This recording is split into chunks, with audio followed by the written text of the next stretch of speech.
Olá, amigos, estudantes da lição da Escola Sabatina. É muito bom receber você aqui para mais um estudo bíblico que tem o tema O Ministério de Cura de Jesus, parte 1, para essa terça-feira, dia 18 de agosto de 2020. Convido você para orarmos antes de prosseguirmos, obviamente, no estudo para este dia.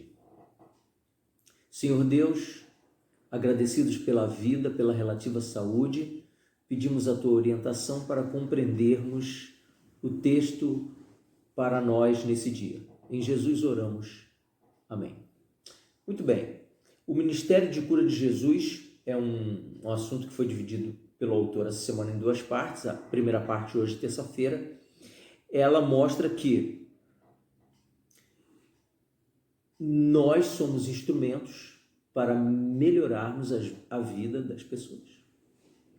Jesus trabalhava com esse foco e com essa preocupação no seu ministério, buscando de alguma maneira ser um perfume, ser uma brisa suave, uma voz que trouxesse paz, acalento para a vida daqueles que ele encontrava durante o dia. Todos os dias nós convivemos com pessoas que têm necessidades físicas, mentais, emocionais e espirituais. Cristo anseia satisfazer estas carências por meio de nós. É onde nós entramos no papel de instrumentos. Ao demonstrarmos preocupação pela solidão, tristeza e sofrimento das pessoas, bem como por suas alegrias, esperanças e sonhos, eu e você precisamos de alguma maneira demonstrar para as pessoas interesse, não somente pelas coisas boas, notícias boas da vida dessas pessoas, mas também pelas notícias de lutas, dificuldades, notícias más mesmo. A Bíblia aconselha a chorar com os que choram, e nós não podemos nos furtar desse privilégio, sim. Porque como diz um ditado por aí, né? É na hora da crise que a gente vê quem realmente é um verdadeiro amigo. Jesus ministrava as necessidades perceptíveis das pessoas para que pudesse, por fim, atender às suas necessidades mais profundas. Uma necessidade percebida é uma área da vida em que as pessoas não conseguem resolver um problema por si mesmas. Ou seja, às vezes a pessoa sofre com o problema da fome. Por que isso? Porque ela não consegue. Parece ser tão óbvio o comentário, ela não consegue resolver isso sozinha. Então essa é uma necessidade que chega ao amparo de terceiros, podemos dizer assim. Né? Na classificação a nível Brasil, as pessoas classificadas pela sociedade como pessoas em situação de rua são pessoas que obviamente não conseguiram por si mesmas resolver a questão de sua moradia, de um abrigo. Em segundo caso, até alguém que tem algum tipo de abrigo, mas que depende exclusivamente da rua para a sobrevivência. E isso é um quadro muito difícil. A lição ela segue dizendo, pode ser uma necessidade de comida, moradia ou atendimento médico. Pode ser a necessidade de aconselhamento matrimonial ou familiar. Sim, as nossas necessidades, elas extravasam, passam pelos muros de nossa casa quando nós não temos condição de solvê-las por nós mesmos. E é aqui que entra o papel do instrumento humano na mão de Jesus Cristo, que somos nós. Contudo, a maior carência do ser humano é de um relacionamento pessoal com Deus e a percepção de que sua vida tem uma importância eterna.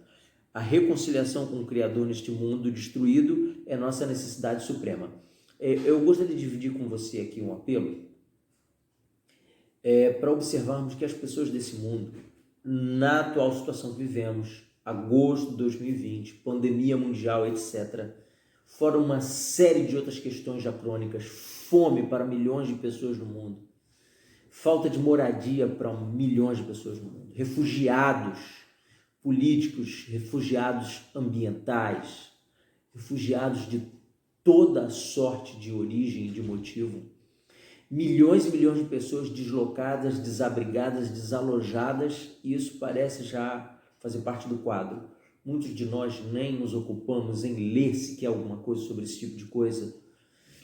E Jesus Cristo estava preocupado em dissolver o problema, se possível, de pessoa a pessoa, até que pudesse alcançar multidões. E ele fez isso algumas vezes. Nos falta talvez sensibilidade. Mas a Bíblia está aqui para nos lembrar de que nós temos uma tarefa ímpar com pessoas que não estão conseguindo resolver os seus problemas por si mesmos.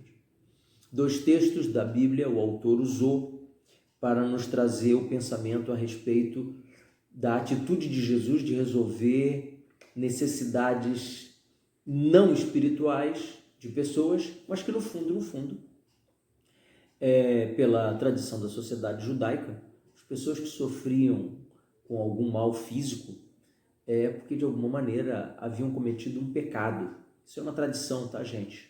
Isso não tem base bíblica nenhuma. E porque haviam cometido determinado pecado, sofriam fisicamente como uma punição, um pagamento, não é isso? Dessa conta, né? A doença chamada e conhecida até hoje como lepra era a conta máxima que alguém poderia pagar, porque era uma morte lenta, sofrida, e ela assassinava primeiramente a vida social, religiosa, eclesiástica, familiar da pessoa, porque ela era banida do lugar onde ela vivia.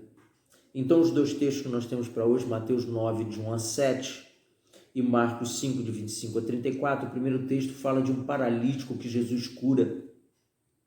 E ele, sempre cercado de escribas e fariseus, ele é censurado quando ele se aproxima do paralítico e ao invés de ele dizer: toma tua cama e anda, levanta-te e anda, ele diz: perdoados estão os seus pecados. E ele é acusado de blasfemar, porque só Deus pode perdoar pecados, e especialmente na sociedade judaica isso era levado a ferro e a fogo.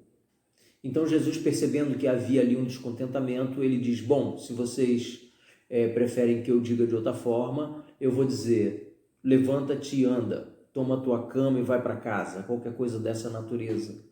Porque na verdade a perturbação emocional, psicológica do paralítico é que ele estava naquela condição para pagar um erro que ele havia feito.